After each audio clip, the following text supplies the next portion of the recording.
साथियों नमस्कार, कैसे हैं आप। स्वागत है आपका कृष्ण ज्ञान अकेडमी के यूट्यूब पेज पर। तो आज का हमारा टॉपिक है प्लेटो का शैक्षिक दर्शन। यदि आप कृष्ण ज्ञान अकेडमी के पेड कोर्स से जुड़ना चाहते हैं तो आप बहुत कम फीस में हमारे पेड कोर्स से जुड़ सकते हैं, जिसमें आपको मिलेगा PDF notes, PDF, MCQ series, practice set और वीडियो लेक्चर। ये 4 चीज़ें आपको मिलेंगी बहुत कम फीस पर। डिस्क्रिप्शन में व्हाट्सएप का लिंक दिया गया है, आप वहाँ से क्लिक कीजिए और हमारे पेड कोर्स से जुड़ने के लिए एडमिन से कांटेक्ट कीजिए। तो आज का हमारा टॉपिक है प्लेटो का शैक्षिक दर्शन। प्लेटो का जन्म एथेंस में हुआ था, एथेंस में। और प्लेटो जो है सुकरात के शिष्य थे। बहुत इंपॉर्टेंट है, प्लेटो सुकरात के शिष्य थे। अब प्लेटो एक आदर्शवादी दार्शनिक थे। प्लेटो आदर्शवादी दार्शनिक थे और आदर्शवादी ईश्वरीय सत्ता, ईश्वरीय शक्ति में भरोसा रखते हैं। भौतिक जगत का अस्तित्व को वो नहीं मानते हैं, वो सिर्फ विचारों पर, इस ब्रह्मांड को सिर्फ और सिर्फ विचारों पर निर्भर मानते हैं। उनके अनुसार ब्रह्म ही सत्य है तथा जगत क्या है, मिथ्या है। The real world is that of ideas only. केवल वास्तविक जगत विचारों का जगत होता है, आइडियाज़ का जगत होता है, जो कि आदर्शवादी दार्शनिक मानते हैं। आदर्शवाद में मैंने आपको पढ़ाया था। प्लेटो को पूर्ण ग्रीक की उपाधि से भी नवाजा गया है। पूर्ण ग्रीक की उपाधि, पूर्ण ग्रीक की उपाधि से नवाजा गया है प्लेटो को। अब प्लेटो एक आदर्शवादी दार्शनिक थे। उनकी 2 प्रमुख पुस्तकें बहुत इंपॉर्टेंट है। प्रमुख पुस्तकें, प्लेटो की 2 प्रमुख पुस्तकें रिपब्लिक तथा लॉज। रिपब्लिक तथा लॉज, रिपब्लिक और लॉज प्लेटो की 2 प्रमुख पुस्तकें थी। ठीक है। प्लेटो ने एकेडमी नामक सामाजिक संस्था की स्थापना की थी। एकेडमी नामक सामाजिक संस्था की स्थापना की थी प्लेटो ने। एकेडमी नामक सामाजिक संस्था की स्थापना की थी प्लेटो ने। ये बहुत इंपॉर्टेंट है। एकेडमिक नामक सामाजिक संस्था की स्थापना प्लेटो ने की थी। तो अब प्लेटो का शैक्षिक दर्शन पढ़ेंगे, जिसमें प्लेटो ने एक सिद्धांत दिया था। प्लेटो ने 2-3 सिद्धांत दिए हैं, जिसमें हम एक सद्गुण का सिद्धांत है। पहला है प्रत्यय का सिद्धांत, थ्योरी ऑफ आइडिया। प्लेटो ने 2 प्रकार के संसार की कल्पना की थी। एक तो प्रत्ययों का संसार और दूसरा इंद्रियों में अनुभव होने वाला संसार। प्रत्ययों के संसार को वो क्या मानता है, अमानवीय मानता है। अमानवीय मतलब जो मानव द्वारा निर्मित नहीं है वह। और प्रत्यय जगत को ही वह क्या मानता है, सत्य मानता है। प्रत्यय का मतलब, सबसे पहले आप जानेंगे प्रत्यय का क्या अर्थ हुआ। प्रत्यय, प्रत्यय मतलब विचार या गुण, अर्थात जिसके द्वारा हमें यह अनुभव होता है कि वस्तु क्या है। प्रत्यय मतलब वस्तु का गुण या वस्तु क्या है। जिस थॉट के द्वारा हमें यह अनुभव होता है कि वस्तु क्या है, वो क्या है, प्रत्यय है। जो वस्तु का गुण हमें बताता है वो क्या है, प्रत्यय है। जो वस्तु के प्रति हमारा विचार प्रकट करता है वो क्या है, प्रत्यय है। और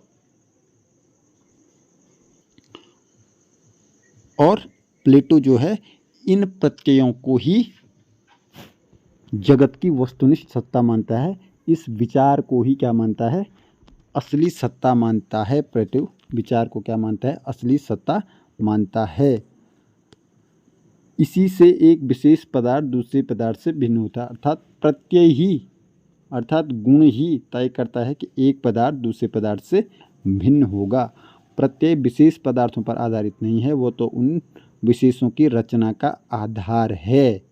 तो प्रत्यय का सिद्धांत किसने दिया था, प्रत्यय का सिद्धांत प्लेटो ने दिया था, जो कि विचार को, गुण को प्रकट करता है और गुण को, विचार को ही असली सत्ता मानता है। कौन, प्लेटो। ये प्लेटो का प्रत्यय का सिद्धांत है। ज्ञान के प्लेटो ने ज्ञान के 3 भाग बताए थे। एक इंद्रिय जन्य ज्ञान, इंद्रिय जन्य ज्ञान, दूसरा सम्मति जन्य ज्ञान और तीसरा चिंतन जन्य ज्ञान। इंद्रिय जन्य ज्ञान को, अर्थात जो ज्ञान हमें इंद्रियों द्वारा प्राप्त होता है, उस ज्ञान को प्लेटो सत्य नहीं मानता है, क्योंकि वो भौतिक ज्ञान है। और प्लेटो जो है भौतिक वास्तविकता में भरोसा नहीं रखता है। दूसरा है सम्मतिजन्य ज्ञान। इस ज्ञान को अपूर्ण सत्य, अपूर्ण ज्ञान मानता है कौन? आंशिक सत्य मानता है कौन? प्लेटो। सम्मतिजन्य ज्ञान, क्योंकि ये सम्मतिजन्य ज्ञान का अर्थ ये है, सम्मतिजन्य ज्ञान का अर्थ है, सम्मतिजन्य ज्ञान का अर्थ है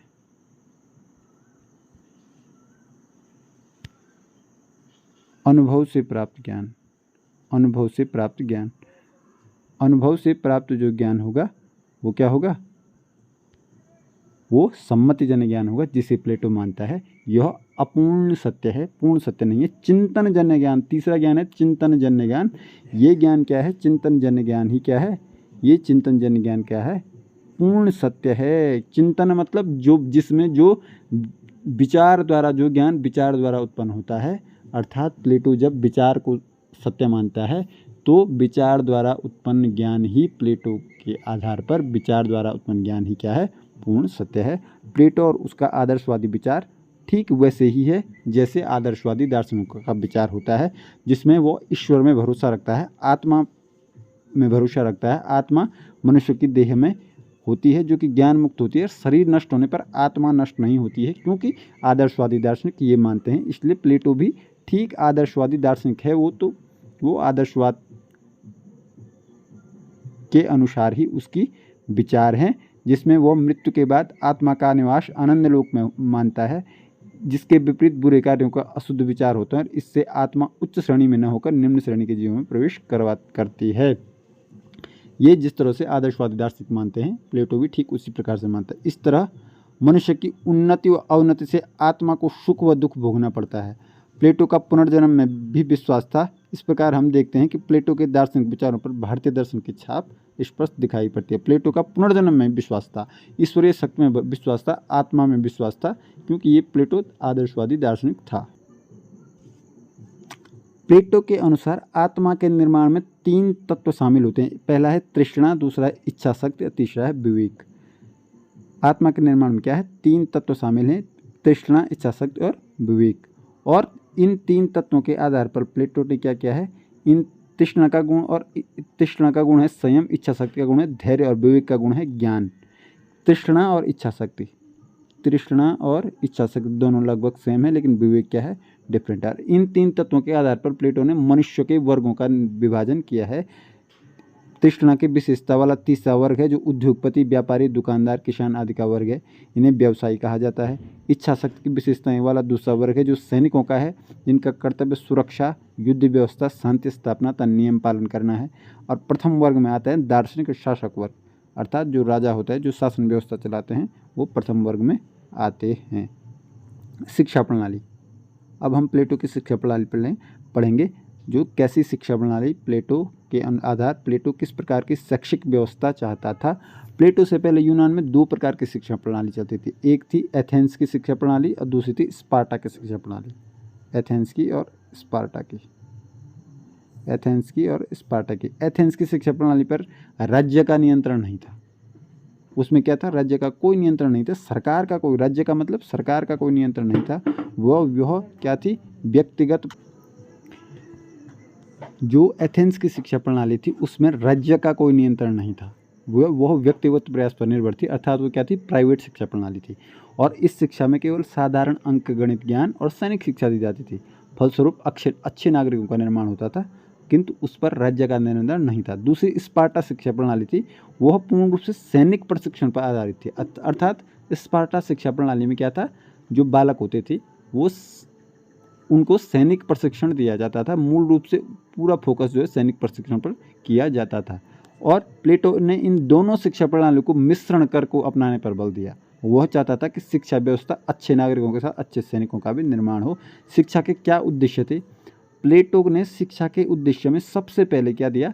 एक नैतिक बालक को उत्पन्न करना। प्लेटो चाहता था कि शिक्षा में नैतिक शिक्षा को महत्वपूर्ण अंग बनाया जाए। प्लेटो की दृष्टि में अच्छा आदमी अच्छे राष्ट्र का नागरिक होता है।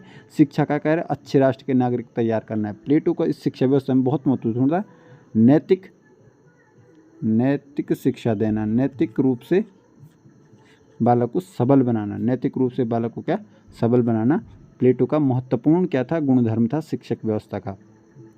राष्ट्र में कम से कम 3 वर्ग होने चाहिए। प्लेटो अच्छे नागरिक तैयार करना और राष्ट्र में कम से कम 3 वर्ग होने चाहिए। पहला, राष्ट्र के संरक्षक, दूसरे उन संरक्षकों के सहायक सैनिक होने चाहिए, और संरक्षकों एवं सैनिकों के अतिरिक्त संपत्ति का उत्पादन वर्ग, अर्थात जो टैक्स पेयर है जैसे बिजनेसमैन वगैरह, और संरक्षक मतलब जो राष्ट्र को चलाने वाले प्रशासक वर्ग, और दूसरा मतलब सैनिक वर्ग, और तीसरा जो टैक्स पेयर जो बिजनेस जो अर्थव्यवस्था को चलाने के लिए धन उत्पादन करे। ये 3 वर्ग राष्ट्र में कम से कम होने चाहिए। प्रत्येक वर्ग को अपना निश्चित कार्य करना चाहिए। और बालकों के लिए प्लेटो ने क्या कहा, शिक्षा व्यवस्था में नैतिकता की शिक्षा देना बहुत महत्वपूर्ण माना। और नैतिक प्रशिक्षण के लिए, बालकों को नैतिक प्रशिक्षण के लिए प्लेटो ने सद्गुण सिद्धांत दिया था। बहुत बहुत इंपॉर्टेंट है। आईएमपी प्लेटो ने क्या दिया था, सद्गुण सिद्धांत दिया था। सद्गुण, आईएमपी वेरी इंपॉर्टेंट है। प्लेटो ने क्या किया था, सद्गुण सिद्धांत दिया था। और इस सद्गुण सिद्धांत में प्लेटो ने 4 सद्गुणों की बात की थी। अगर किसी बालक को पूर्ण रूप से नैतिक बनाना है, उसमें 4 सद्गुण होने चाहिए। विवेक, साहस, संयम और न्याय। विवेक, साहस, संयम और न्याय। प्लेटो के अनुसार इन 4 गुणों के संवर्धन में नैतिक और शुभ जीवन की प्राप्ति होती है। यदि किसी बालक में 4 गुण हैं तो वो पूर्ण रूप से नैतिक माना जाएगा। और इन 4 गुणों के संवर्धन में नैतिक और शुभ जीवन की प्राप्ति होती है। शिक्षा का उद्देश्य इन सद्गुणों का विकास करना माना जाएगा। शिक्षा का प्रथम उद्देश्य क्या है, नागरिकता के गुणों का विकास करना है। अच्छे नागरिक के निर्माण के लिए अच्छे नागरिकों की आवश्यकता होती है। शिक्षा का प्रमुख कार्य क्या है, बालकों में सहयोग की भावना उत्पन्न करना, समुदाय के प्रति विश्वास जगाना, भ्रातृत्व का भाव का विकास करना। ये सारी की सारी चीज़ें क्या है, यदि बालक नैतिक बन जाए तो ये सारे गुण बालक के अंदर आ जाते हैं।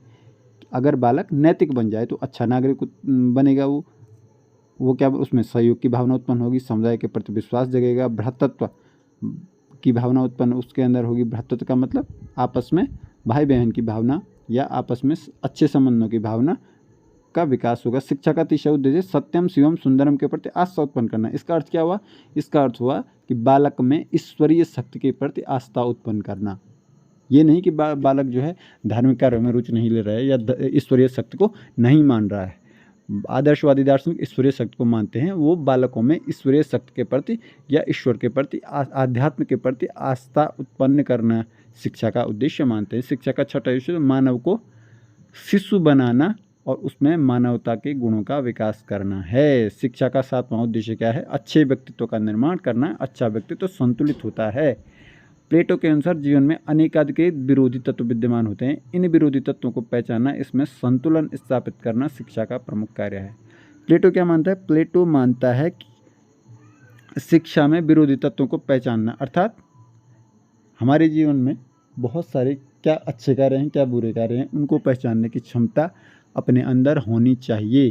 प्लेटो के अनुसार शिक्षा का उद्देश्य क्या है, इनको पहचानने की क्षमता अपने अंदर होनी चाहिए। बालकों के अंदर अच्छे बुरे को पहचानने की क्षमता होनी चाहिए। अनेक विरोधी तत्व हमारे जीवन में विराजमान रहते हैं, जिनको पहचानने की क्षमता क्या अच्छा है क्या बुरा है हम बालक को आनी चाहिए। अब कैरिकुलम उसने क्या कहा, प्लेटो के अनुसार सिलेबस कैसा होना चाहिए, पाठ्यक्रम। प्लेटो के अनुसार जीवन के प्रथम 10 वर्षों में बालकों को अंकगणित, रेखागणित, संगीत, नक्षत्र विद्या की बातें सिखानी चाहिए।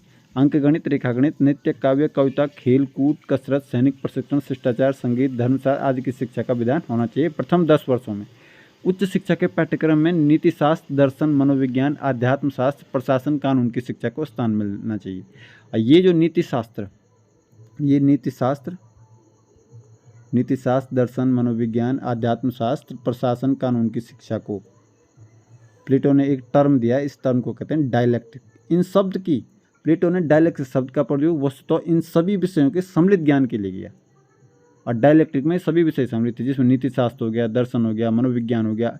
इन सब की शिक्षा के लिए प्लेटो ने क्या किया, डायलेक्टिक शब्द का प्रयोग किया, डायलेक्टिक का अध्ययन। और प्लेटो का मानना था कि जो बालक डायलेक्टिक का अध्ययन करेगा उसे सत्य की प्राप्ति होगी, अर्थात सत्य की खोज के लिए डायलेक्टिक का अध्ययन करना है। और डायलेक्टिक में किस किस का अध्ययन करना है आपको, नीति शास्त्र, दर्शन शास्त्र, मनोविज्ञान, आध्यात्म शास्त्र, प्रशासन और कानून की शिक्षा।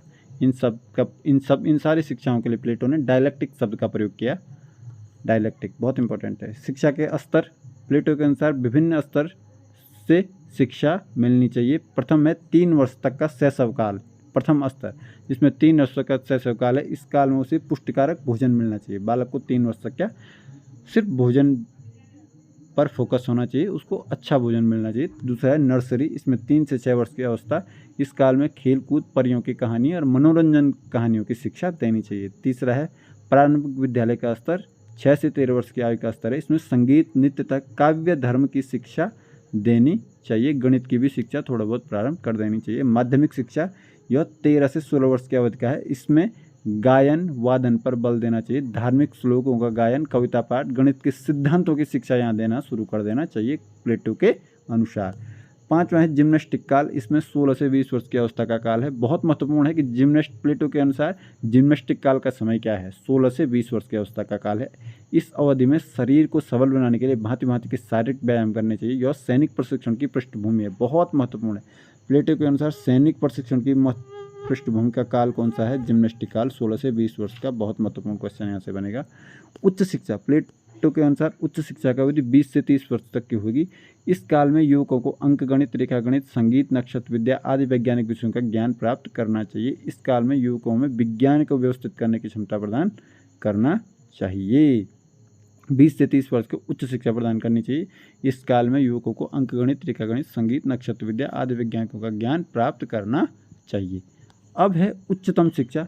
30 वर्ष की अवस्था में उच्च शिक्षा प्राप्त युवकों की परीक्षा ली जाएगी। उच्च शिक्षा प्राप्त युवकों की क्या ली जाएगी, अब परीक्षा ली जाएगी। और जो युवक इसमें उत्तीर्ण हो जाएंगे, जो युवक इसमें उत्तीर्ण हो जाएंगे, यहाँ पे उत्तीर्ण आना चाहिए, जो युवक इसमें उत्तीर्ण हो जाएंगे, उत्तीर्ण युवक वो अगले 5 वर्षों तक किसका अध्ययन करेंगे, डायलैक्टिक का अध्ययन करेंगे। किसका अध्ययन करेंगे, डायलैक्टिक का अध्ययन कर लेंगे। और डायलैक्टिक के अध्ययन से युवक सच्चे ज्ञान को प्राप्त करेंगे। अर्थात उच्चतम शिक्षा का मतलब है कि 30 वर्ष के बाद क्या ली जाएगी, परीक्षा ली जाएगी।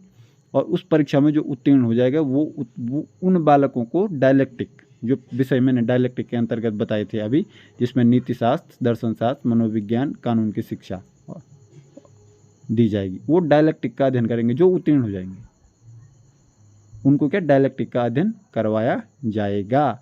और जो डायलैक्टिक का अध्ययन करेंगे उनको सत्य की प्राप्ति हो जाएगी, ऐसा प्लेटो मानता था। स्त्री शिक्षा, प्लेटो स्त्री को पुरुषों के समान शिक्षा देने के पक्ष में था।